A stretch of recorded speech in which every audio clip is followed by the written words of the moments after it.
गुड़गांव और फरीदाबाद जिला कवर हुए और दूसरे चरण में पानीपत, करनाल, कुरुक्षेत्र और अम्बाला डिस्ट्रिक्ट कवर हुए। तो जो अभूतपूर्व जन समर्थन पूरे प्रदेश की जनता की तरफ से हुआ, इतनी भीषण सर्दी में सुबह 6 बजे कोहरे में, धुंध में, और मौसम खराब के होते हुए भी लाखों लाखों की संख्या में पानीपत एक बहुत बड़ी विशाल रैली हुई। इस यात्रा से सभी या हमारे पार्टी के जो कार्यकर्ताओं में एकदम मोबिलाइज हुए, वहाँ प्रदेश की जनता का भारी जन समर्थन मिला। तो मैं उसके लिए आपके माध्यम से हरियाणा प्रदेश की जनता का बहुत धन्यवाद करता हूँ। जो राहुल जी ने जो मुद्दे उठाए, असल में जो हमारा आपस का प्रेम, प्यार, भाईचारे को स्थापित करने के लिए, आपसी जो सद्भावना पैदा करने के लिए, और जो मूल मुद्दे हैं, चाहे वो महंगाई का है, चाहे वो बेरोजगारी का है, चाहे वो बहती हुई अर्थव्यवस्था का है, चाहे वो जो लोकतांत्रिक हमारी संस्थाएं हैं उनका अवमूल्यन होने का है, ये सारे मुद्दे राहुल जी ने जो अपनी यात्रा के माध्यम से उठाए, ये उनका कामयाबी थी कि जो इतना बड़ा भारी जन समर्थन मिला। और अब 30 जनवरी को ये यात्रा समाप्त होगी और अब 26 जनवरी से और 2 महीने के लिए हाथ से हाथ जोड़ो अभियान चलाने का पार्टी ने निर्णय लिया है, जिसके बारे में कल हमने पूरे हाउस की मीटिंग बुलाई है। अपने सभी पीसीसी डेलीगेट, विधायकगण, पूर्व विधायकगण, सांसद और पूर्व सांसद जो चुनाव लड़े हैं, उन सभी जो हमारे सीनियर लीडर हैं, कल वो 2 बजे हमारे प्रदेश कार्यालय में आएंगे और उनको साथ में व्यापक इस बारे में जानकारी दी जाएगी। तो उसके विषय में भी मैं आपको ये बताना चाहूँगा कि जो राहुल जी ने पत्र लिखा है और राहुल जी ने जो कांग्रेस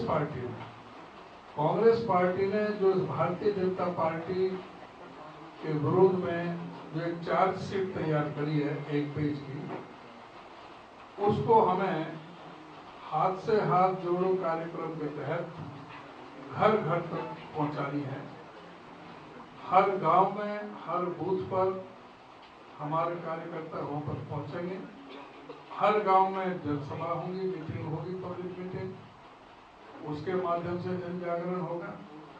जो इसका हाथ जोड़ो का जो लोगो है उसको घरों पर चिपकाएंगे और लोगों के अंदर पूरा इन सारे कार्यक्रमों के प्रति जो उनका जन समर्थन हासिल करने के लिए सभी हम घर घर जाने का, जो डोर टू डोर जैसे चुनाव में कैंपेन होती है, उसी तरह से हमारी पार्टी ने बहुत पूरे लार्ज स्केल पर ये योजना बनाई है।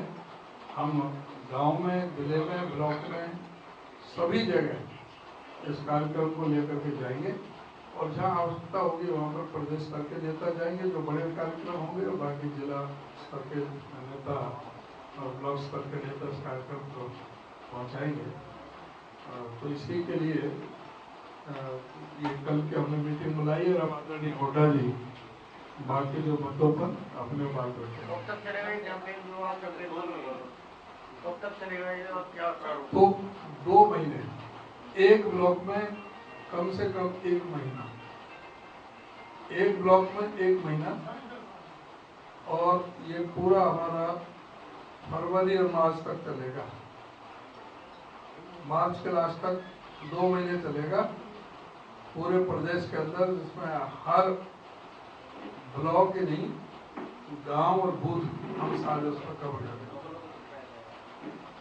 हम डिस्ट्रिक्ट लेवल के क्या, जैसे कई बड़े नेता बड़े प्रोग्राम में जाएंगे, तो क्या कोई कार्यक्रम क्या बड़ी भी करेंगे? डिस्ट्रिक्ट लेवल की जो गांव के अलग से मीटिंग होगी, एक ब्लॉक स्तर की मीटिंग होगी, एक डिस्ट्रिक्ट की मीटिंग होगी। जो डिस्ट्रिक्ट की मीटिंग होगी उसमें मैं जा सकता हूँ, हुड्डा साहब जाएंगे, और जो हमारे बड़े जो नेता है प्रदेश के, हर डिस्ट्रिक्ट पे एक हर डिस्ट्रिक्ट पे एक कार्यक्रम तो बड़ा होगा। और फिर जो जिले के नेता हैं वो ब्लॉकों में जाएंगे, और कहीं जिस तरह से कहीं को जैसे डिमांड होगी, जहाँ आवश्यकता समझेंगे और जहाँ हम भी अपना प्रोग्राम बना सकते हैं, ज़्यादा से ज़्यादा लोगों में कनेक्टिविटी रखने के लिए, जहाँ तक मेरा जो संबंध है, मैं खाली जिले तक नहीं, मुझे जहाँ भी जाना पड़ेगा, चाहे गांव तक जाना पड़े तो वहाँ भी जाएंगे। तो ये आपकी स्टेट पीसीसी का है या एआईसीसी की तरफ से डायरेक्ट? ये सारे ऑल इंडिया कांग्रेस कमेटी की तरफ से है, सारे देश के अंदर है, और उसका हम अक्षर से पालन करेंगे और पूरी तरह से। चार्जशीट क्या है? चार्जशीट आपको अभी प्रिंट होने की जा रही है, कल आपको दे देंगे। वैसे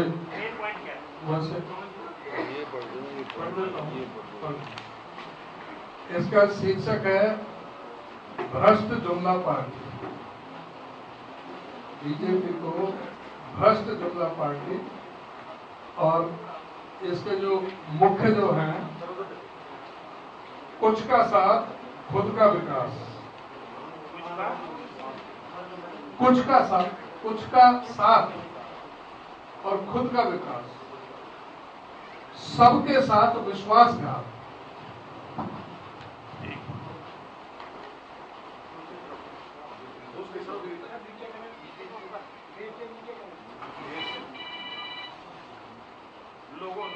लोगों को मानो नीचे थोड़ा नीचे।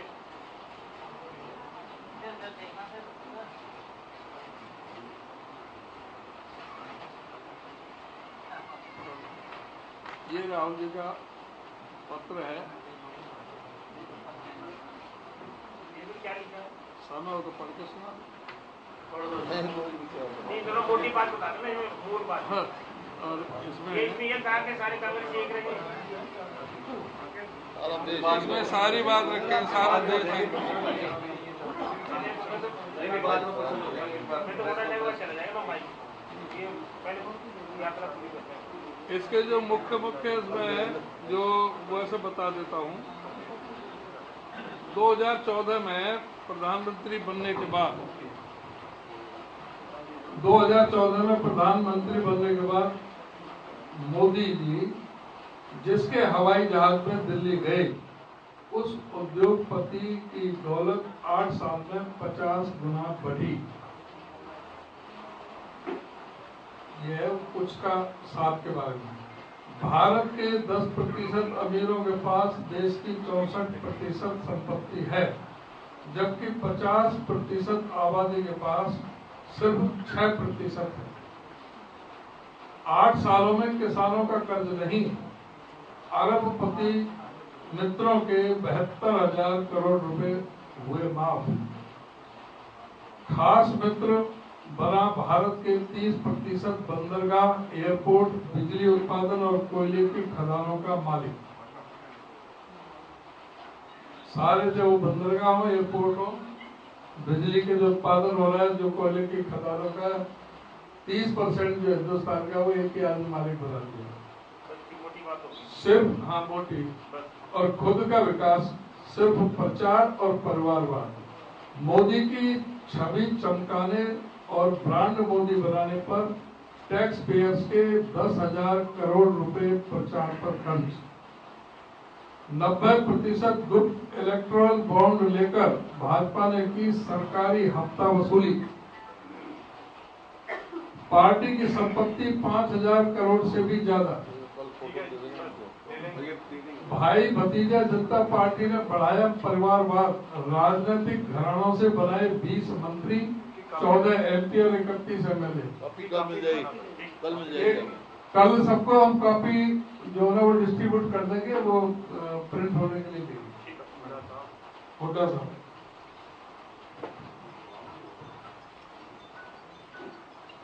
देखिए, ये तो भारत जोड़ो यात्रा की सफलता से तो जो है कि जो हमारे बीजेपी जेजेपी सरकार के सभी नेता बीजेपी घबरा गई है और घबराहट में ऐसी भाषा बोलते हैं जो जिम्मेवार स्थान पे बैठ के नहीं बोलते। और आज आप देख रहे हैं कि आज हरियाणा की क्या स्थिति है।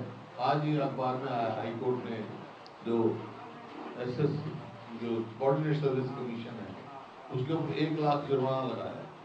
इस वास्ते लगाया है क्योंकि उसमें हेराफेरी की। और ये जो हम बात शुरू से कह रहे हैं, ये इस सरकार में नौकरियां परचून की दुकान की तरह बिक रही है, ये साबित करता है।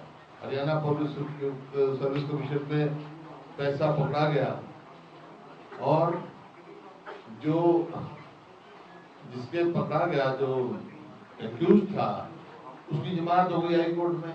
क्यों? चालान ही पेश नहीं किया सरकार ने। तो ये सिद्ध करता है कि ये नीचे ही संरक्षण है सरकार का नौकरियों में घोटालेबाजी का, ये साबित करता है। और यही कारण है, आप देखिए आज प्रदेश का क्या हाल है। प्रदेश के स्कूल और कॉलेज में पढ़ने वाले 17 लाख विद्यार्थी थे, उनको 3 साल से स्कॉलरशिप और ड्रेस का पैसा नहीं मिला।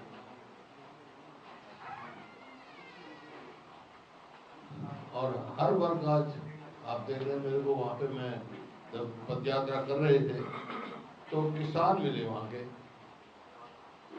उन्होंने गन्ने के भाव में सरकार ने लागत तो इतनी बढ़ा दी, गन्ने का भाव 1 रुपया नहीं बढ़ाता। जबकि हमारे समय में 165% वृद्धि हुई थी गन्ने के भाव की। 110 था मेरे ख्याल में, 117 था जब हमारी सरकार आई, और जब 310 थोड़ा था। इसका मतलब ये है कि हर साल जो है 17% की वृद्धि की हमने हर साल, और इन्होंने 8 साल में 17% की वृद्धि की है। 8 साल में 17% की वृद्धि, और अब 1 भी रुपया बढ़ाया नहीं इन्होंने। इसी प्रकार से आप स्कूलों का हाल बुरा है। कॉलेज टीचर्स की जो है 8000 वैकेंसी हमारे पास कॉलेज टीचर्स की, जितने हरियाणा में कॉलेज है उनमें से 4500 वैकेंट हैं, 4500 खाली हैं। तो क्या भविष्य बनेगा हमारा उसका? तो ये आपके इसमें आपने देखा। और अब ये कह रहे हैं पीआरआई का जो पैसा आता है, 2008 में जो स्कीम बनी थी यूपीए सरकार में, सीधा पंचायती राज इंस्टीट्यूशन को जाता था पैसा, गांव तक पैसा जाता था। वो कोरोना काल में 2 साल नहीं मिला, और अब के मिला है। और मतलब बड़ी बड़ी बातें कर रहे हैं, कोई इतना पैसा दे रहे हैं, अभी तक गांव में नहीं पहुंचा। इधर पीआरआई का पैसा है, बाकी 2 साल का तो दिलवाओ, ये तो 2008 से मिल रहा है, सेंट्रल गवर्नमेंट से आता है। ये किस बात की ले रहे हैं? स्कीम के अंडर आता है। तो इनका ये देखा। और आज जो सरसों बोते हैं, मस्टर्ड, जो ये हुआ है जो मौसम की वजह से पूरे प्रदेश में कम से कम 60% किसान की सरसों बर्बाद हुई। उसकी ना तो स्पेशल गिरदावरी का कोई आदेश किया, ना असेस करने का कहा। ये तो मान गए नुकसान हुआ तो सबको दिखता है, लेकिन उसका कंपनसेशन क्या दोगे? स्पेशल गिरदावरी कराई कि कराई, ये आपके सामने है इसमें। और जैसे मैंने कहा, सारा पूरे प्रदेश के सरपंच और वो बैठे हैं, एजुकेट कर रहे हैं।